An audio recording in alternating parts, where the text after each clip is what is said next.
about self-confidence. So if you're here about improving your confidence, if you are afraid of if being in front of a camera makes you uncomfortable, if talking in front of people, a large audience makes you uncomfortable, this is a live stream for you. Now, there are situations that you will feel uncomfortable, that you don't deal with them, or lack of confidence, let's say, that you don't deal with them, and that translates to and that will affect negatively affect your business, your entrepreneur journey, your business journey.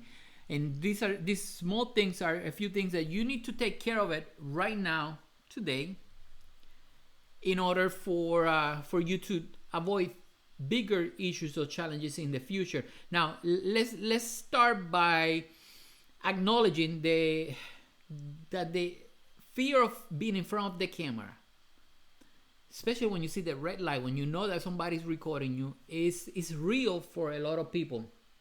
A lot of people don't feel confident in front of a camera. A lot of people don't like how they sound in front of a camera. They don't like when other people take pictures or video. It's just something here. However, I gotta say something about that.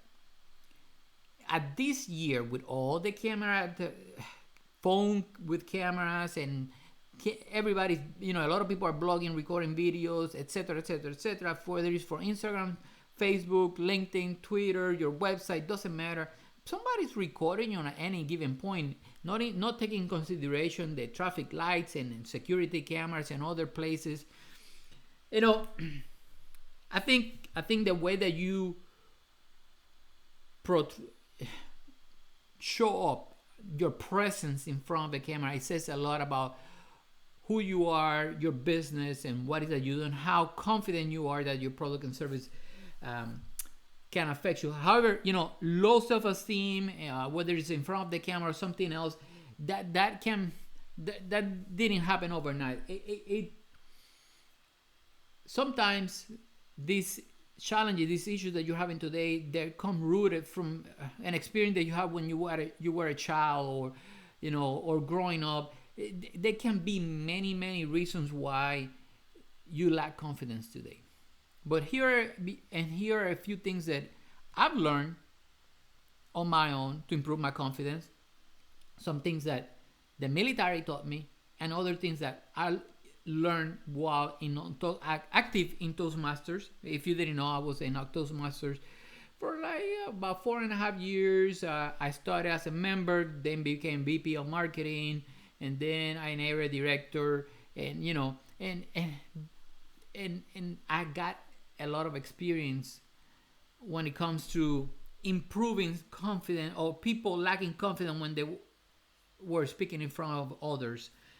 The same thing with video. And like I said, self-confidence or lack of confidence can be deeply rooted, and sometimes it's a childhood experience. But what most people do to improve the self-confidence is they start with how they look outside. A haircut, glasses, nice shirt, a nice cologne, and I'm ready to the party. But you're fixing the outside, not what is here, not the inside. And you need to fix what is in the inside as well. And you can groom yourself, you can dress nicely, you can clean your clothes, you can start going to the gym, and that is what some people will say is fake, a band-aid, or fake confident, because you still have that insecurities inside. When I started in the military with no experience at all, I quickly noticed that the more rank you have, the more confident people tend to be. And now ranks doesn't translate well outside the military structure, but you think about ranks as an authority level. You are an authority level because of your position. You gain it, your experience, the position you're holding, whatever is that the authority level. That should get you at ease a little bit, so because of your position.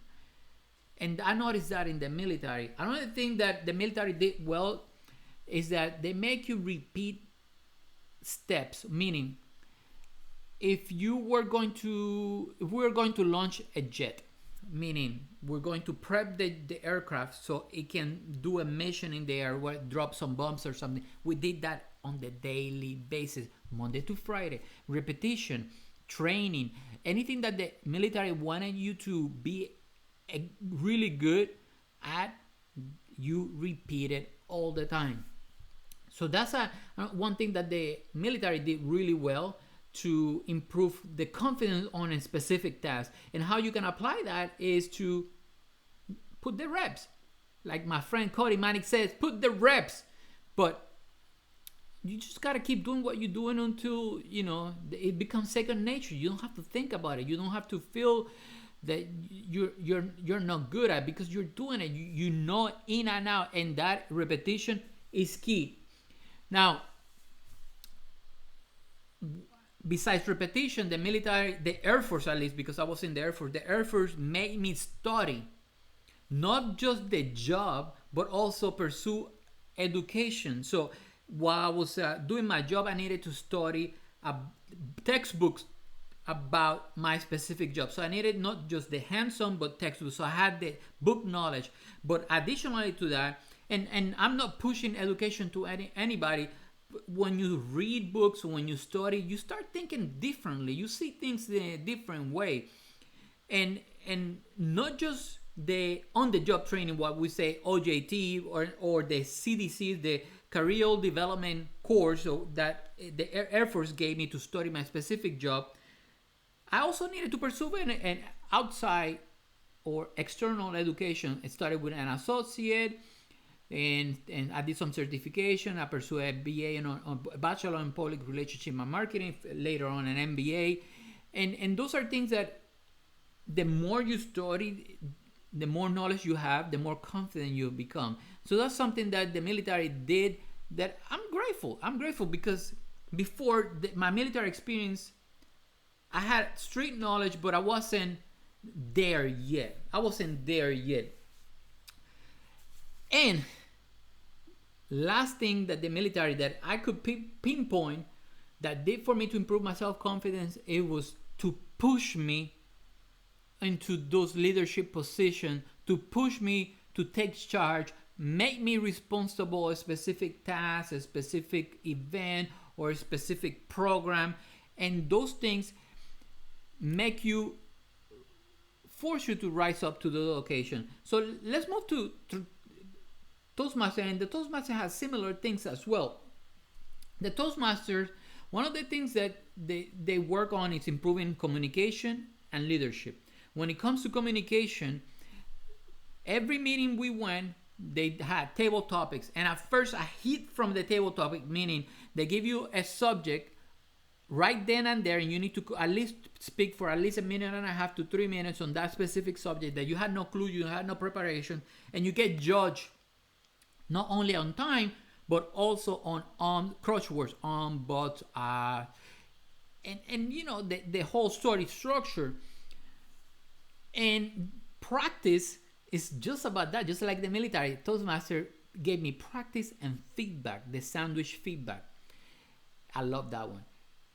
But practice all the time. And just like in leadership, the Toastmaster put me in leadership positions, but also gave me feedback. And feedback throughout this process, whether it's the military and Toastmaster, is essential. You know, having somebody that gives you true feedback, whether it's a coach, a mentor, somebody you trust, a partner.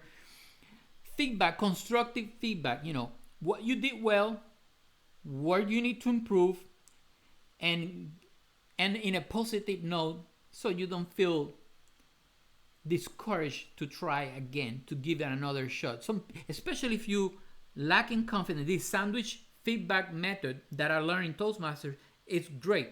Here's where you excel, what you did well.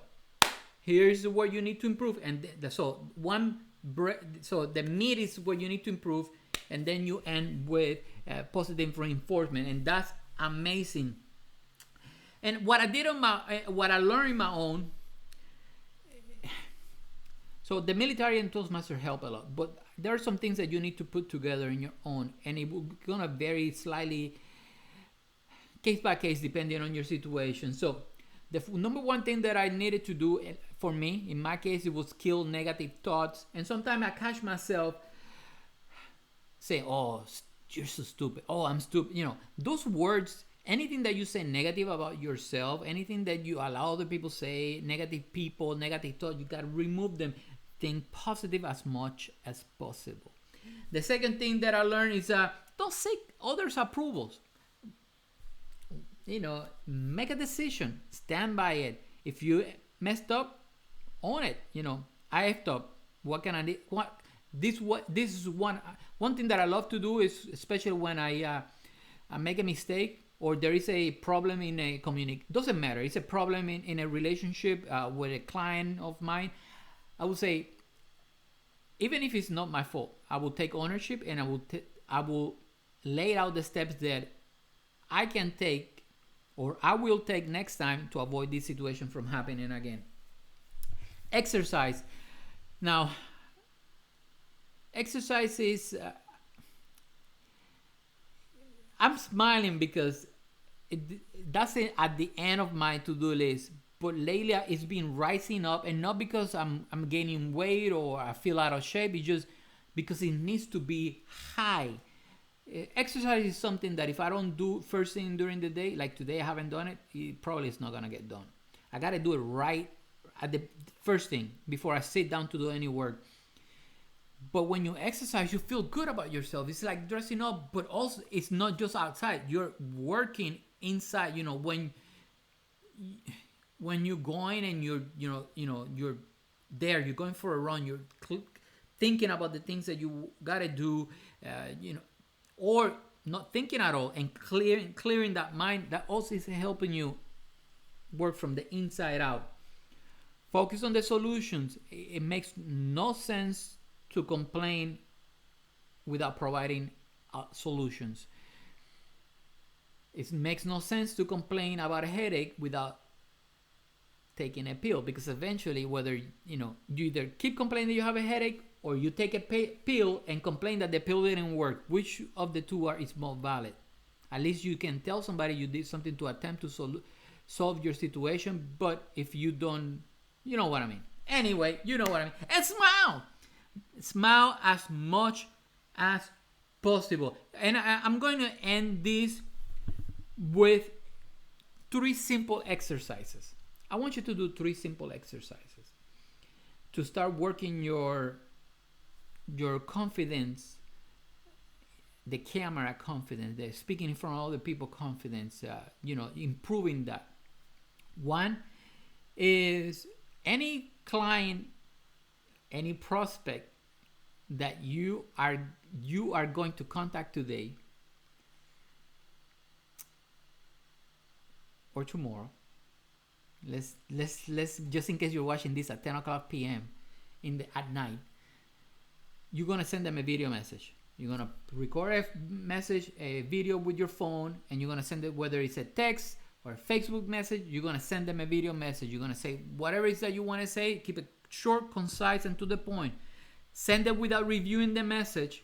That way you don't feel like you need to reshoot it again or re-editing. And the idea is that once you send it, you can review it, and you can make the second one and the third one better and better. Every time you send a new message, it's good. Second exercise. So that's one exercise that I want you to do. The second one is to answer your next customer or prospect question with a video and upload it to YouTube or share it on Facebook. It's really up to you, but just upload it somewhere. Facebook, YouTube, Twitter, whatever that. As a matter of fact, if the question came through email, you upload it to YouTube. If the question came through Facebook, you upload it to Facebook. If the question came through LinkedIn, you upload it to LinkedIn. But answer the next question that a client or prospect sends you with a video. And the third and last exercise is, look in your calendar. When is the next time you are going to do a training or a speaking engagement? And here's what I want you to do. It doesn't matter if it's 6 months in the future. I want you to book somebody to a videographer to come and record this event. And you're going to use the long video and you're going to upload and use it for marketing, and you're going to use a lot of short videos from that engagement. So the videographer, the video editor, needs to also produce short clips, and you're going to use those short clips for to show people what you do, your message, what you know about your message, instead of telling people how good you are. So first exercise is to send video messages to anybody you contact tomorrow or today, any client, any prospect you're gonna contact, you're gonna send a video message. Exercise numero dos, you're gonna answer your client or prospect question, your next client or prospect question with a video. And third, you're gonna look in your calendar and you're gonna see when is the next time you're providing a speaking engagement or a training, something that you're going to be in a panel, anything like that, and you're gonna hire a videographer to record that video. And at the end of that, after you go through all these exercises and you consume this information that I shared with you today, you will be less afraid. You want to be a little bit more confident of being in front of the camera or speaking in front of other people. But remember, just like Toastmasters or like in the military, you have to keep repeating it. You got to do it all the time. You got to learn more about your subject. And if you don't know, if you get asked a question and you're afraid that you're gonna get asked a question and you don't know the answer, simply say, I will get back with you, and collect the person's detail. But repetition and knowledge is one of the things that you gotta do more, and take the leadership, the initiative to, hey, I am going to do this. I am going to speak in front of people. I am going to provide a training engagement, and I'm gonna have Angel Anderson from Marketing Results record the event. I hope you like this video. I hope you enjoyed it. And if you did, you know what to do. Like, share, comment. Actually, you can let me know that you like this video by liking the video, by sharing, by commenting. Let me know what advice you like, whether you agree or not with me. And you can be nice, share this video with one friend that could improve their confidence. Anyhow, I hope you're having a fantastic day, the best day ever. See you in the next one. Peace out.